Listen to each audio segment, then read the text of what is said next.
We are still in Berlin. We are now in front of Charlottenburg Palace, the biggest palace located in Berlin. This palace was built in the 1600s for the first Queen of Prussia, and then it became Napoleon's residence after he defeated Prussia. So we just went in that building right there, the first building built in this sort of complex. And now we are headed to the new apartments, which are just a little bit newer, from the mid-1700s, which were the royal residences of basically all the Prussian kings and queens of the 17 and 1800s. And then we'll walk a bit around to the main gardens, which are an answer to the Versailles Gardens. So we'll see if that's the case. Only Laura here has been to Versailles, Yes. so she'll be the deciding vote. I don't remember anything You from will my last be, visit. basically, you'll be like Simon Cowell at X Factor Great, or America's Got Whatever, and you'll have to decide if it's a yes or a no. great. Can I not be Sofia Vergara? Why do I have to be Simon No, Cowell? you have to be Simon Cowell here.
As the name says, Charlottenburg Palace, we are now in the neighborhood of Charlottenburg, which has been historically one of the most, let's say, wealthiest and well-developed neighborhoods of Berlin. Especially during the Cold War era, it was the place where the Americans and British have pumped the most money to make it look good, as a contrast with the East Berlin side held by the Soviets.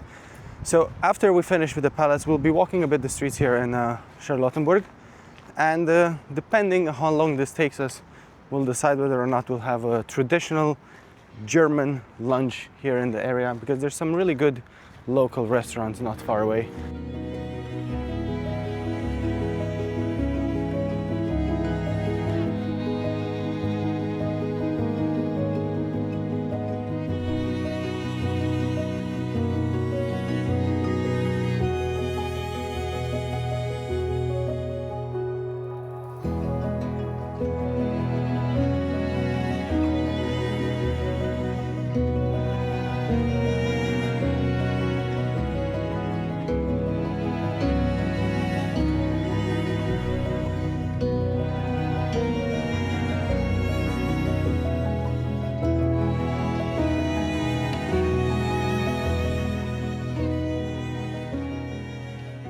Over here we have one of the more understated rooms of this palace.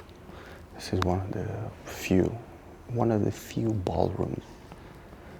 Listen, I got nothing against the ballroom, but how many ballrooms do you need? I feel like this might be a little bit over the top though. Yeah, it has a few gold accents, not many, just a few. Very discreet. And yes, I am with child again, thank you so much.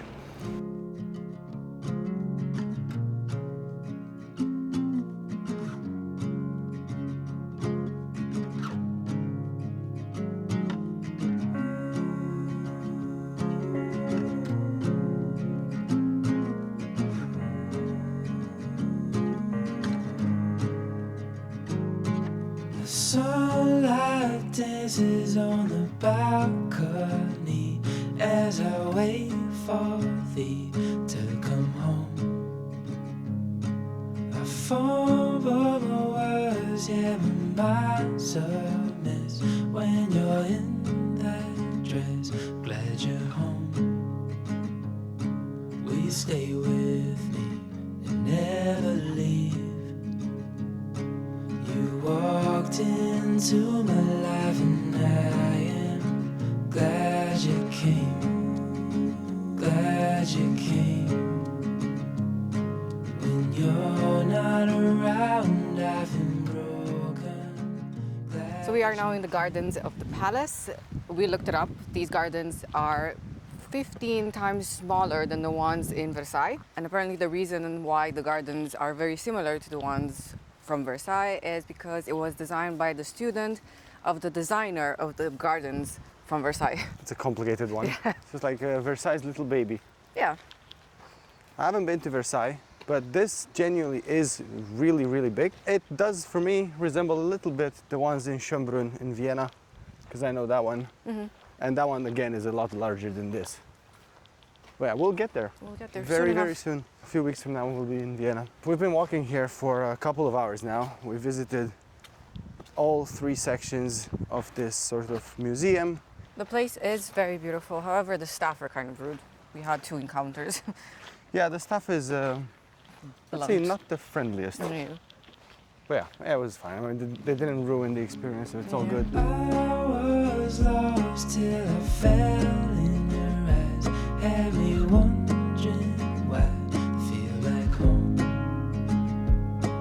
I hold you close so you're by my side till the end of time. Before we go, will you stay with me? Never leave. We sat down at Dicke Wirtin, which is this very well-known restaurant in this area. Has been here for, I think, almost 100 years now. Apparently, the name Dicke Wirtin means the fat landlady, who was the original proprietor of this spot and who was very well known for her kindness towards the creatives, students. Then they should have called the restaurant the kind lady, not Yeah, the I fat know. lady. Like, It was 1927. Laura got a glass of white German wine, and I have a really beautiful ceramic huge mug of black beer, local black looks beer. very nice. And we are sharing 1 portion of food. We're not too hungry, so we did want to try something because this place is known for its hearty meals. So we are having red cabbage with some sort of potatoes and a huge bratwurst.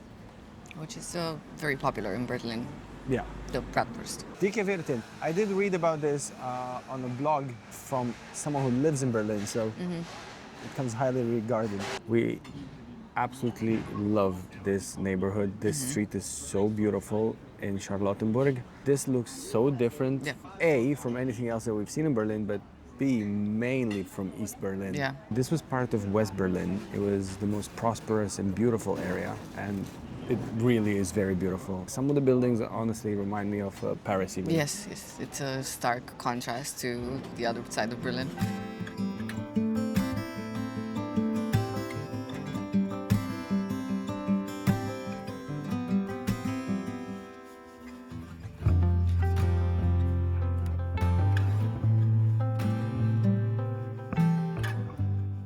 Food is here. That was actually super quick for a cooked meal.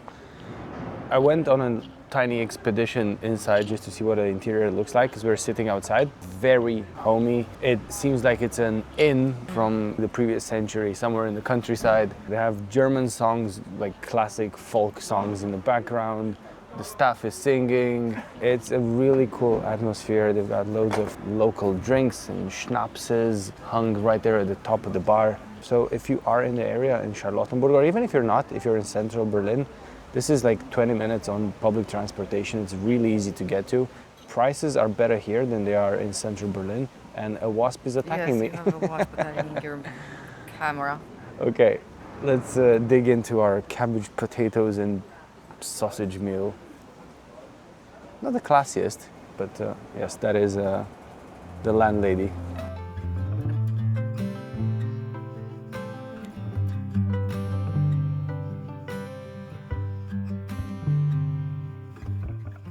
There you go. What is this? This is your dessert, yeah. It's hazelnut brandy. Thank you. It's not that strong. It's 30, smells really nice. 32%. Smells of marzipan. This wasp is annoying. There we go, left. Okay, give that a go. Whew. So it's strong, but it's not super strong. It's not super strong, but it's stronger than I'm It's. used to. The burn still lingers a bit. Do you mind if I give it a go? Sure. We'll It's quite share the smooth. dessert. It's not super sweet. Oh, this is delightful. It is strong. Yeah. It does burn a bit. Yeah.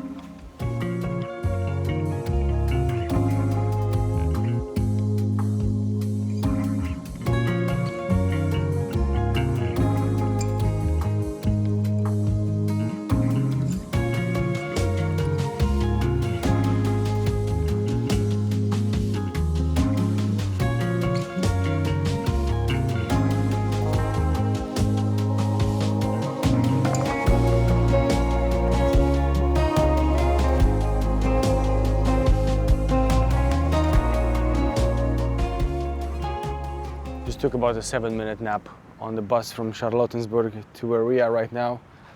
Right here in front of the old Reichstag Building, the current Bundestag, which is the current German parliament. In 1933, about a month after Hitler was elected as the Chancellor of Germany, this building was set on fire. There was a scapegoat, but historians think that it was actually the Nazis that set up the whole thing. And as the fire was happening, the Nazis basically used that as an excuse to take over power, suspend civil liberties, all the freedoms, imprison all political enemies, all the writers that were writing anything that was deemed as un-German.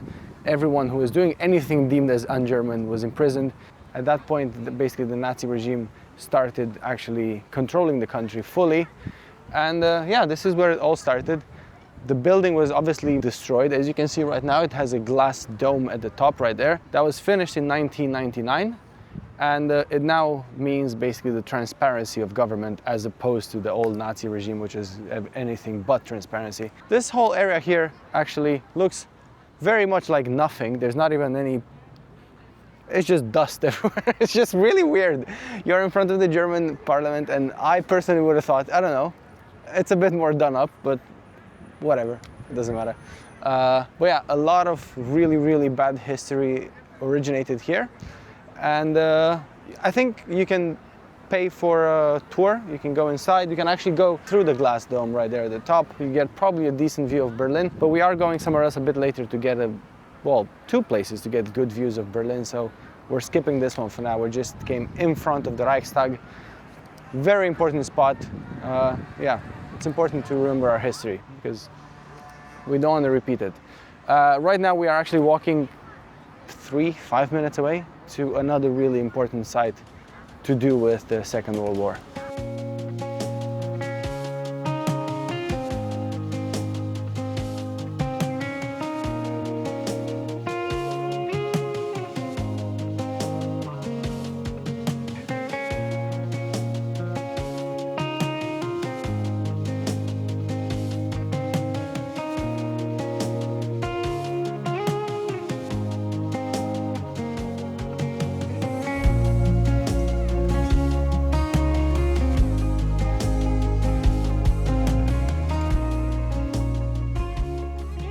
Just minutes away from the Holocaust Memorial place, we now got to a parking lot. Yeah, random parking lot. This is a parking lot just to make a point by not marking in any other way where Hitler killed himself. So we are literally standing right now above the bunker where he killed himself, Hitler's bunker. It was excavated, part of it, they tried to destroy it, they managed part of it, and then they completely closed it off and built a parking lot over it. There's all these blocks of apartments next door that are using this parking lot, but that's just ridiculous, saying that you parked your car over the bunker. Yeah, and there's a place called Mimi's Tea right near it, and there's these tea signs behind the sign for the bunker, and it's You really... can get some bubble tea. Yeah, it's just a random parking lot now. They obviously did it on Yeah, on purpose purpose. to not mark it in any other way, Yeah. so that it does not become a place for pilgrimage for, Hitler. Enthusiasts. Exactly. Imagine walking past it, not knowing what it is. Yeah. Like you would never assume that this is where it happened. Also, I think it's meant to kind of ridicule Yeah. him and not give him any more, I don't know, homage or attention, or Exactly. just There is a humiliate him like by putting a parking lot here. There's a sign that explains a bit of the history of the last few days of the war, and a tiny bit of a map of the underground network Yeah. of bunkers in the area, because this was also connected to Goebbels's bunker as well, to the main bunkers used by all the other Nazi officials around here. There was an underground power plant as well, meant to, well, basically fuel with electricity all these bunkers. But yeah, there was a big network, and this is where it all happened. See, within a year and a bit, you saw where Julius Caesar was killed and where Hitler killed himself. I actually stood on the ground. Yeah, we are standing above it. Yeah. Huh? Oh, and his wife, Eva Braun, she died here as well. She poisoned herself with cyanide. Yeah, I would have never assumed that in a war that killed 55 million people, this would be where it ends, in a parking lot. Yeah. And right near Mimi's cafe. Hey, it's Mimi's tea. Okay. Don't mock Mimi's bubble tea. There is a lot of very heavy history in Berlin. This whole area here with the Reichstag, the Holocaust Memorial, this. Then you got all the other section with the Berlin Wall. It's a lot, and in a short visit, I feel like if you only do this, you will probably leave with a different impression of Berlin. But yeah, we're gonna try and combine it with this kind of stuff, and also we're going now for a nice coffee place, so there's that. The beauty of Berlin is very, very, very different to the beauty of probably any other city we've been to.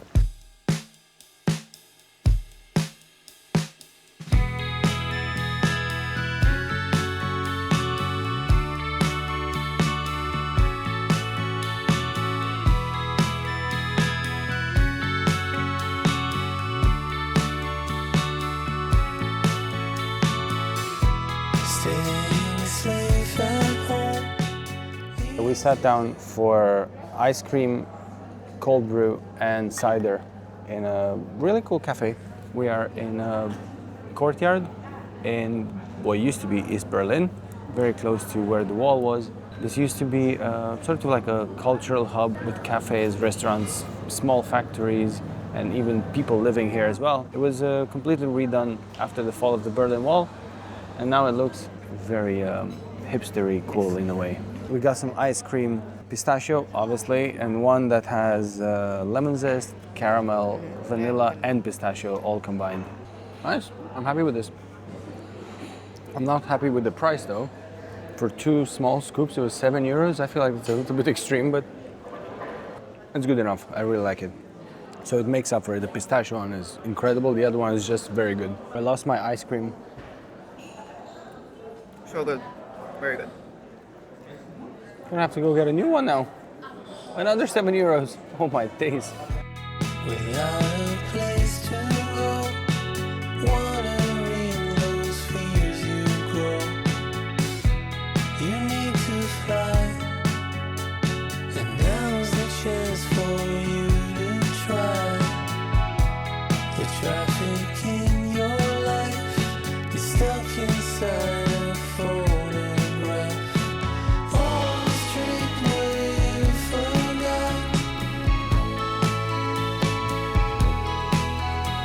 what this dream is all about.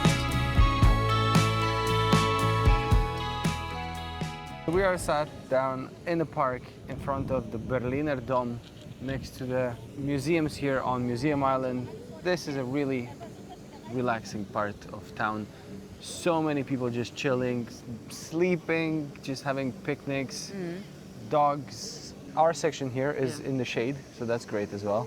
And this is very relaxing. We were about to climb up all the way to the top of the Berliner Dom, but we were 15 minutes too late as they were closing. Yeah, it closes at 5 p.m. Yeah. And yeah. So it's something we should know for next time. We're just gonna chill for a few minutes. Our legs are hurting after these 2 days of constant walking non-stop. That bear is freaking me out. There's a mascot, a bear, yes. So this big church here, the Berliner Dom, this was built only about 120 years ago, although it looks like it's super old. Yeah. It was built as a response to St. Peter's Basilica in Rome. That one's Catholic. This is built by the Protestants. And it's very grand. Like, we are literally at the back of the park, and we can barely get it all in frame for a shot. Yeah. It's so big. Apparently the interior is beautiful too, Yeah. but I guess Well, maybe not We day. can Google it.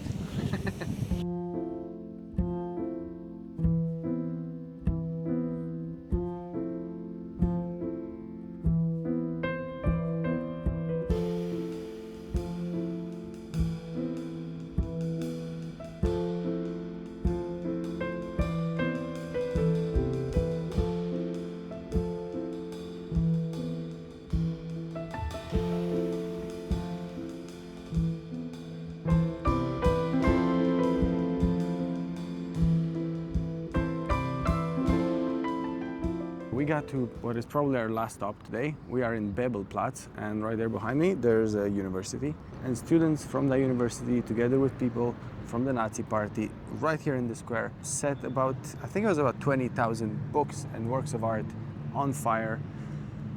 Books written by people who were not in line with the Nazi view of the world. And yeah, this really meant here, this fire here actually meant the end of democracy in turning Germany. point. Yes, a very dark turning point. And then obviously led to, well, we all know what it led to. But yeah, it all happened right here. And there's actually down here a sort of like a, it's very dirty, Yeah. but it's this glass window into the underground with an empty bookshelf that symbolizes basically all the voices that were silenced that day. Otherwise, a very beautiful square. Yeah. Also in the square, there's one of the most beautiful hotels in Berlin. And since we didn't get to go up the cathedral and have beautiful views of Berlin, we will go to the hotel's rooftop. They have a bar there, and Well, we're just gonna have like a yeah, cocktail. Well, it's pre-sunset, I guess. Yes. Like an aperitivo. We'll Yes. have an aperitivo in Yes. Germany. Can Yes. we do that? It's an Italian hotel, so Yeah. we can have aperitivo. yes, yes. We're allowed to.